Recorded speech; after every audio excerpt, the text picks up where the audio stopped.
Hello, everyone. Welcome to Tony Talks. Good morning, good afternoon, good evening, wherever you are watching me from. Thank you for tuning in. We appreciate you. Thank you for your comments. Thank you for your like. And if you're a new subscriber here, please don't forget to hit the subscriber button so that you don't miss out on our videos. Yes, let's dive into this. Today's video is going to be, let's watch it right now. Thank you. I'll see you in my next video. Stay safe, stay blessed. I love you all. Bye. Some wives invite their elder ladies for their husbands.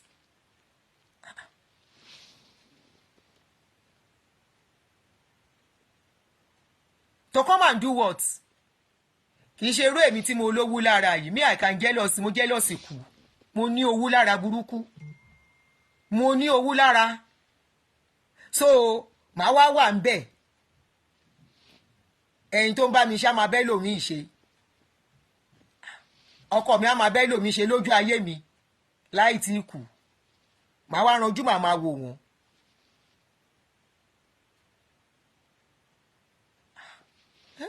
A ṣe nǹkan. Àwọn èèyàn ń dán nǹkan wò. Màá wo 50 Shades of Grey yẹn. I really want to watch it. That is called swinging. Swinging náà ń pè. They get club here, swingers club. Ó lè wà níbí ṣe àwọn páyé àwọn eléyìí olóríire ni wọ́n ń bí ká má sòdì kejì. It's about control and quest for adrenaline. Ó mì pẹ̀lú àwọn èèyàn bẹ́ẹ̀ yẹn wọ́n wà okay, àwọn tó máa ń ṣe eré àbí.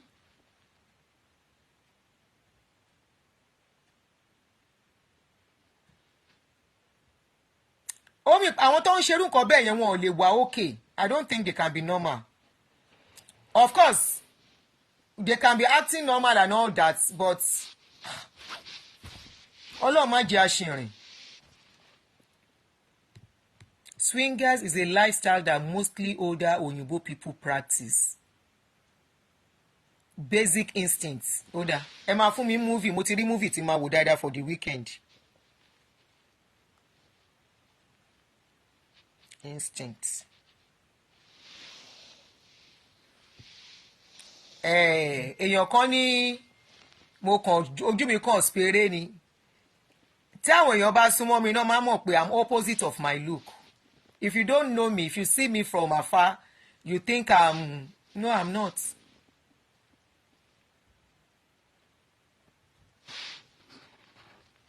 Ní Èkó wa yẹn náà. Mo ń ṣe ṣó lọ́wọ́. Ọmọ mi ti dé. Ṣé ní Èkó wa yẹn náà ti ń ṣe gbogbo yẹn? Èkó ilé.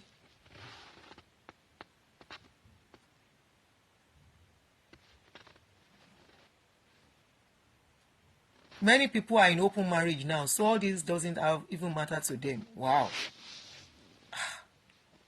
I can never come to terms with it too.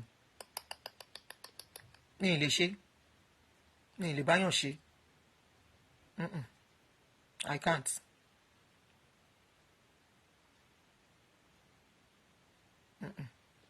I can't. I can't. Mi ì lè ṣe. Somebody says swinging is different. Swinging is when couples share their spouses among themselves. They have, I believe you have psychological issues. Yes, they have to do some things to validate themselves or something. I don't think it's okay. I don't think so. Oh, what disgusting and movie wo ló bad? Basic Instincts.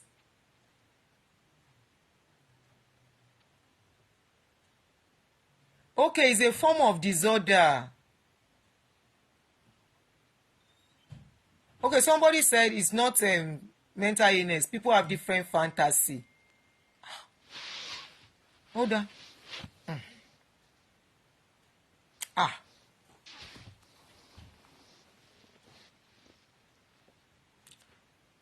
Some youngsters believe it's an epitome to great marriage. wọ́n á gbé wọnú marriage wọn náà. Èwo ló tún jẹ́ wèbírò?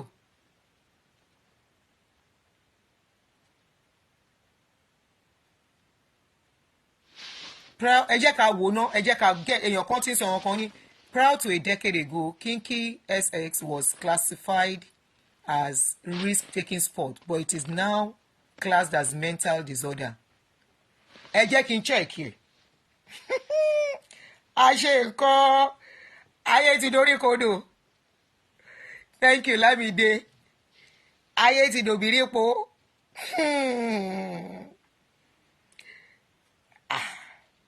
The more religious, the more oríṣiríṣi tá à ń gbọ́. Kí lẹ tún bá mi porúkọ ẹ̀?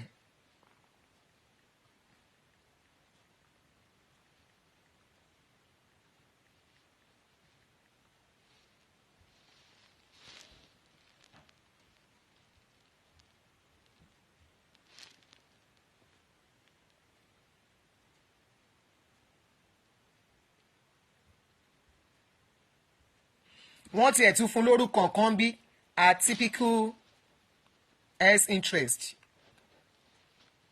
Wọ́n ní wọn kò necessary pé bóyá wọn nǹkan kan ṣe wọ́n.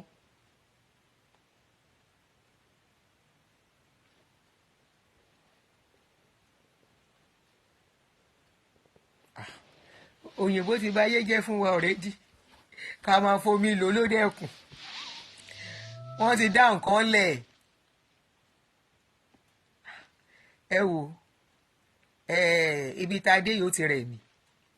Mo weak. Mo rí àwọn nǹkan tó mo gbọ́ àwọn nǹkan tó jẹ́ mímí lọ. It's a disorder.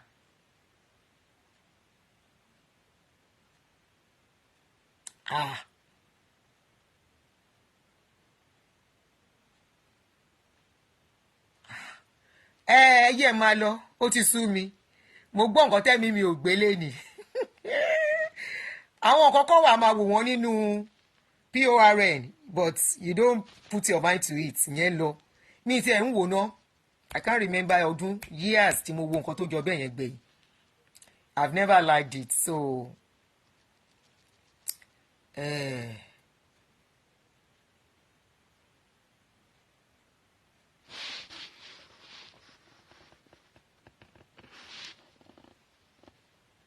And include somebody has put a link and includes what? Spanking. Kíní yẹn dà, comment yẹn dà nù. Comment yẹn ti sá lọ.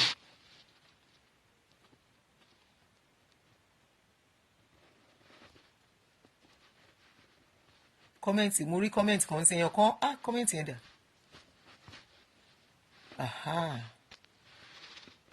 KS is a catch-all term for a range of consensual practices called kinks that includes role play, power dynamics, or fetishes. KS requires direct communication between partners about desires and limits to make sure that it is a pleasurable experience for everyone involved. Kíní yẹn tún ti sá lọ, mú ká comment kan sí. No.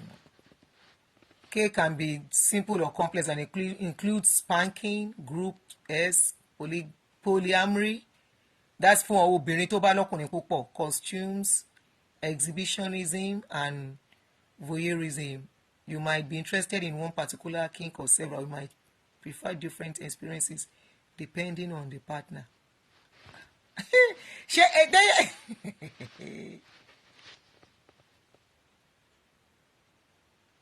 Swingers are mostly over 50s. Mi ò gbọ́ rí o. Àwọn òyìnbó náà ń ṣe nǹkan tá à ń sọ yìí jù ṣá o, kò ń ṣàwọn èèyàn wa o. Àwọn òyìnbó náà ń ṣe jù o. Practicing something out of norm is not normal. Àbí àwọn òyìnbó náà ń ṣe nǹkan tá à ń sọ yìí jù ṣá o.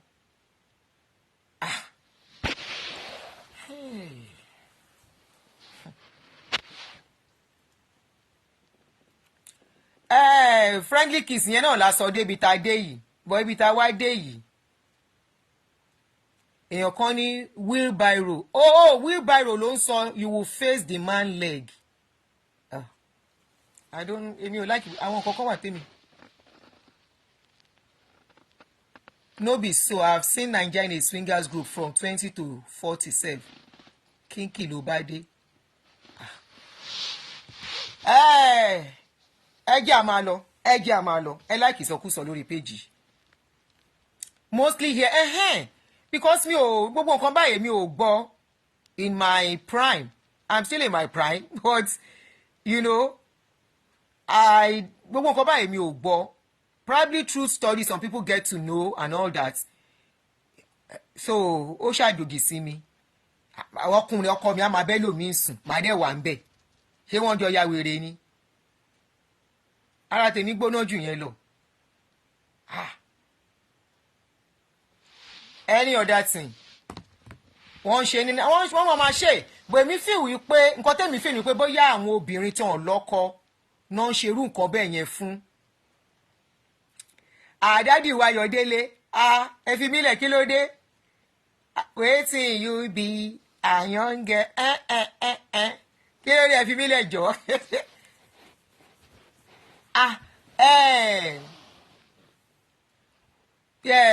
Ní Naija nǹkan tẹ́mi mọ̀ ni wípé àwọn ladies tán máa ń rìn kiri dòkiri yẹn that guys máa ń gádà wọn láti bá wọn ṣe pọ̀ ìyẹn ni mo mọ̀.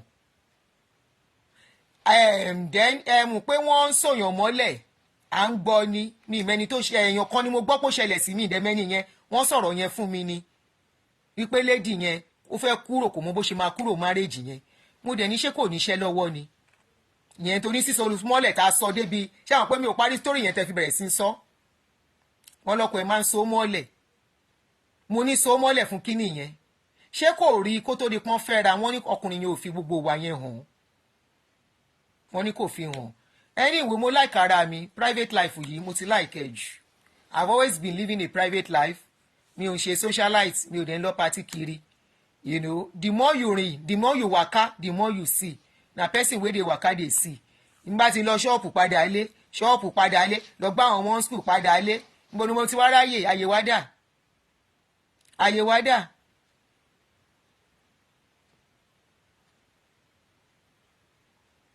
Somebody said CY invite her friends for her husbands go and check who CY is on Snap.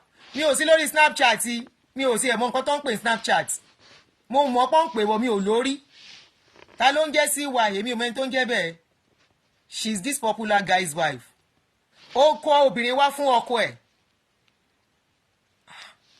Good evening my brother Victor.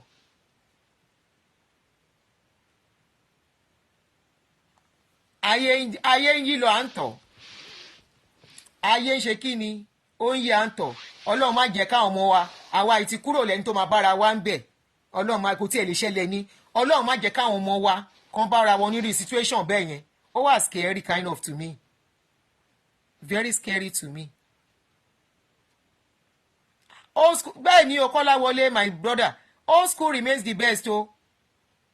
Àwa yóò lè bára wa àwọn ìtẹ́mi mọ̀ làwọn ọmọ tó ń rìn kèrìdò yẹn tí wọ́n máa wo ọkùnrin máa kó wọn jọ tí wọn kàn ń sọ pé wọ́n máa ń ṣe oríṣiríṣi àrẹ ti rí several ones tán ti jù sí social media tán máa bọ́ sí òwò tọkùnrin máa fi wọ́n ṣeré wọn ò dẹ̀ ń ṣe ìyàwó wọn èmi ò wọ̀n pọ́n tún ṣe fún ìyàwó ilé ìyàwó tó bímọ fún ẹ̀ ìyàwó inú ilé ẹ̀ disrespect lèmi máa kà á sí o béèyàn bá fi rú ẹ̀ lọ mí o disrespect ni o ìyàwó inú ilé àbọ́kọ́lé obìnrin mi àwa wà ń bẹ̀.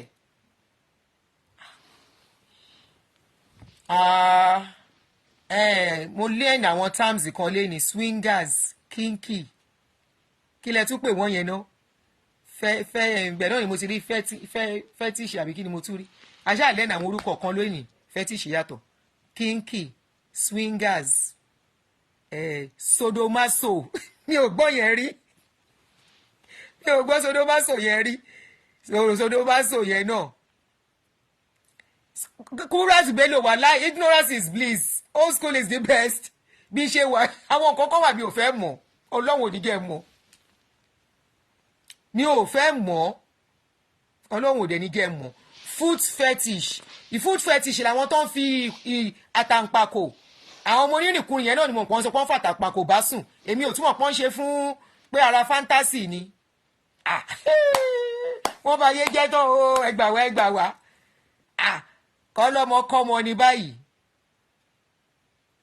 I want to believe self-esteem is part of it o. Self-esteem, low self-esteem, ó máa pẹ̀lú something is not just right. Téèyàn máa decide pé life tó ń òun nìyẹn láti live. Something is not right. Is either kó jẹ́ wípé àwọn tó ń fi wípé pẹ̀lú owó táwọn ní àwọn lè fi ṣe anything. Wọ́n wá rí willing victim in their partner who has low self-esteem, who has because that is what we want to make somebody agree to walk that route with somebody. It is okay kéèyàn kan sick is another thing kẹ́lòmíì tí ò bá ń ṣe pé ẹnìyẹn sick kó ẹnìyẹn kó wá enable ẹni náà. Ṣé get point mi? Ẹni yìí life tó ń live ni ó wá pàdé ẹ̀ ó dẹ̀ mọ̀ pé life tó ń live ni, and tí ò bá ń ṣe pé ó ní nǹkan kan tẹ́nìyẹn náà ń gbà ń bẹ̀ ìzádà kó jẹ́ pé ó ń fẹ́ nìyẹn lówó àti fowó yẹn lè wá ṣe gbójú kúrò. Ìzádà kó jẹ́ pé ẹni yẹn náà kò wá òkè fún rẹ̀ ọ́ ẹni yẹn náà fi wí pé ìfẹ́ tóun ní sẹ́ni yẹn lòun máa fi validate ara òun láwá agree fún ẹni yẹn. There are some things, there are some people you will meet that tó bá rí ways of life wọn to take a walk tó bá dára ẹ lójú. Àwọn tí wọn ò bá dára wọn lójú náà máa ń jókòó sí nǹkan tó jẹ́ pé ìtìjú ò lè jẹ́ kán sọ wọn ò gbọ́dọ̀ bá wọn bẹ̀. Ẹni tí ò bá dára ẹ lójú. Okay, no, food fetish is people who suck on other people's toes. Opportunist. Thank you, Mohammed Olawunmi. If you are not an opportunist, whereby you think ó ti pàdé ẹni yẹn tó máa rescue ẹ, tó máa help life ẹni yẹn, tó máa ṣe, and whatever that person wants, you have to start doing it just to get something. I mean, wípé is either you are an opportunist, you have low self-esteem, you are ole barawo banza, or ìwọ gan fún rẹ ayé ẹ ti yàmà tẹ́lẹ̀ so orí as big deal lèèyàn máa sọ pé ó yá òun fẹ́ ṣe àwọn kankan pẹ̀lú ọkùnrin àbí pẹ̀lú obìnrin kan. Of course, a man will always see it as enjoyment, but for a woman ńkọ́? For a woman ńkọ́?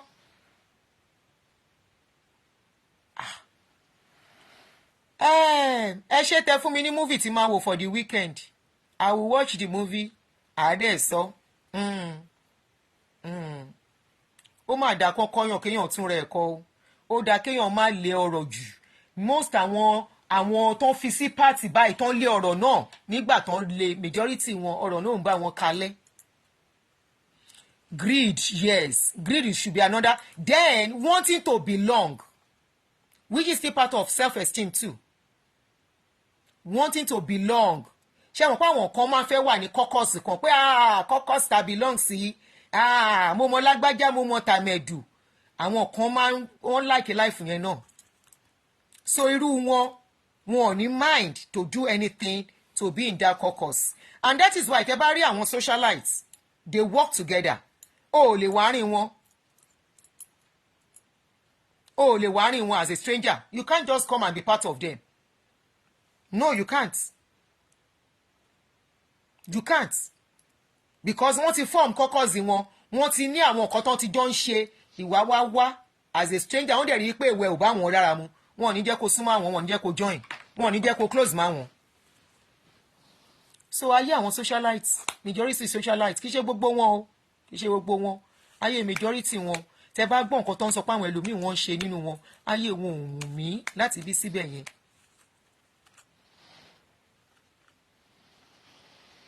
Ayé wọn ò wù mí. Bẹ́ẹ̀ ni torí àṣírí oríṣiríṣi ti wà láàrin wọn. Wọ́n ti jọ ṣe orí nonsense ìdọ̀tí oríṣiríṣi.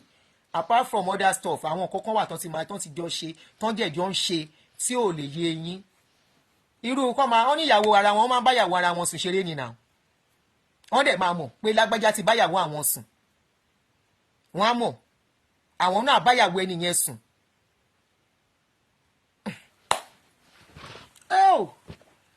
Mo fẹ́ máa lọ. Aago mélòó ló lù? Àṣìṣọ tí n bá ráyè lọ́la àjáde tí n bá ráyè níjọ́ tẹ́ bá ráyè tí n bá ráyè kẹ́ gbà mí bẹ́ẹ̀. So thank you for joining me. God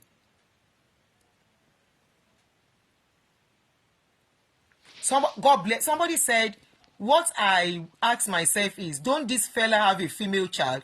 Will they wish the same for their female children? Do you think people like that care for anybody? No, they don't.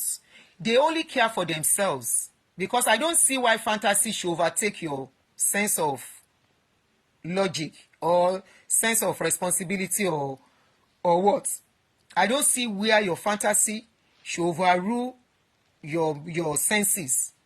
So they don't care. They don't care about others. That's why they go to that extreme to satisfy their urge. Somebody that cares for others, that think of others, won't do such or will not ask you to do such. So they don't care. All they care about is themselves. And I will not be surprised if most narcissists are like that too. I won't be surprised if we find their traits, we find them having the traits of narcissists and abusers. So they don't care. They only care for themselves. It can be a man, it can be a woman. All they care for is themselves. Wọn ò mọ nǹkan tó ń pè ní empathy, wọn ò mọ nǹkan tó ń pè láàánú. Ojú àánú wọn ti fọ́. They are selfish. They only think of themselves. Wọn ò ro tẹlòmíì. So having a female child, because that's what I think too, and I talk about, before you do something, consider you have a child. You have a boy child, you have a girl child. How will you feel? How will you feel? You see somebody say, yes, irú wọn náà máa mess pẹ̀lú àwọn ọmọ náà, ọmọ tán bí náà. In the absence of náà, ọmọ wọn náà máa fi ṣèṣekúṣe. And I will still take it back pé wọn wà okay ni. Anybody engaging in nǹkan bẹ́ẹ̀ yẹn cannot tell me pé they are totally okay. They are not. Because ẹni tí ò bá ní sense of feelings for others tó jẹ́ pé tààrà ẹnìkan ló mọ̀, ó mì pé sọ nǹkan kan ó ti pa lára ẹ̀. Ó ti pa lára ẹ̀. So because tí kéèyàn tó lè fẹ́ àwọn kankan lọ yàn á ní bó ìwọ náà ṣe gbére ẹ lẹ́ni kan tó lè fi àwọn kankan lọ ẹ á ní bó ṣe gbére ẹ lẹ́ni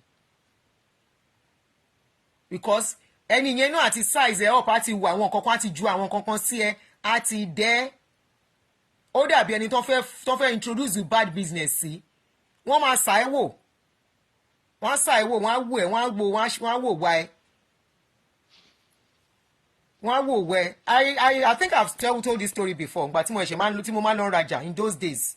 There was a time, I love jewelry, I've always loved jewelry, and you can see anytime tí bá ṣe show. So there was a time tí mo lọ rajà, mo wá ń padà bọ̀, looking very good, mo ti rajà tán, looking very beautiful, mo wà relaxed, mo ti sinmi 1 or 2 days, so I was looking very beautiful, mo dẹ̀ young ìgbà yẹn, I was in my, I think in mid-40s, if I'm not mistaken, or early 40s. Adebola, good evening, my sister. This guy now started talking to me in the plane. I better sing gist in Kong. And we exchanged number. Of course, I was single. We exchanged number and he called. I picked this call, we spoke, and we had a date to meet. So, and I said, okay, let's meet at so place. Somewhere very close to where I stay, but not in my house. In a restaurant, in Toba Mogba, Big Treat. Then Big Treat was just newly in Ogba. So that was where we met. And we started talking. And the guy said, Ọjà tó lọ ń rà yẹn, I can introduce you to another business. I said, I became excited. I said, really? I said, but which other business that will be better than this? He said, oh, there are better businesses. I said, really? He said, yes. He said, I will be a container. I will be doing container. That was exactly what he said. Èmi ò pè ní mi nǹkan tó ń jẹ́ bẹ́ẹ̀. I said, container. That where will I get money to buy market of container? He said, má worry, ìwọ kọ́ ló máa lówó. I said, èmi kọ́ ni máa lówó. Are you going to loan me? You know, he said, no, that is not going to loan me. That is container I will do. Remi, how are you? I said container. I said, I don't have money, and I know most people that do container of market, they go to China. I don't even like going to China. The guy said, kí ló ń ṣe now? Oh, understand ni. I said, no, container. I said, container tí mo mọ̀ is kéèyàn lọ gbé ọjà wá. Èló mo ní lọ́wọ́ tí mo fẹ́ fi rajà container. And he kept saying, he doesn't want to say it directly. But at a point, he looked at me. Ibo ló sọ pé ó dàgbà sí. I said, Surulere. Oh, dẹ̀ mọ̀ kan tó ń pè ní container. Mo ní mo mọ̀ container. Àwọn Igbo máa fi ń kó ọjà wọlé. Wọ́n máa fi ń kó mọ́tò. Wọ́n máa fi ń kó mọ́tò wọlé. Ó ní really, mo ní hẹn. Ó ní so mọ̀ container mi. Mo ní container. Mi ní nǹkan tó mo ní èmi ò mọ̀ container tó tún sọ. Container tèmi mọ̀ ni mo ti sọ yẹn. Ṣé container mi tún wà ni? Ó ní container mi wà. Mo ní container wo ló tún wà? Kó kó mọ́tò sínú ẹ̀, kán rajà, kán fi kẹ́rù wọlé. Ló bá ní ó ní ooo ló bá ṣe báyìí ooo mo ní kí ló dé ṣé òun bínú ni òun bínú.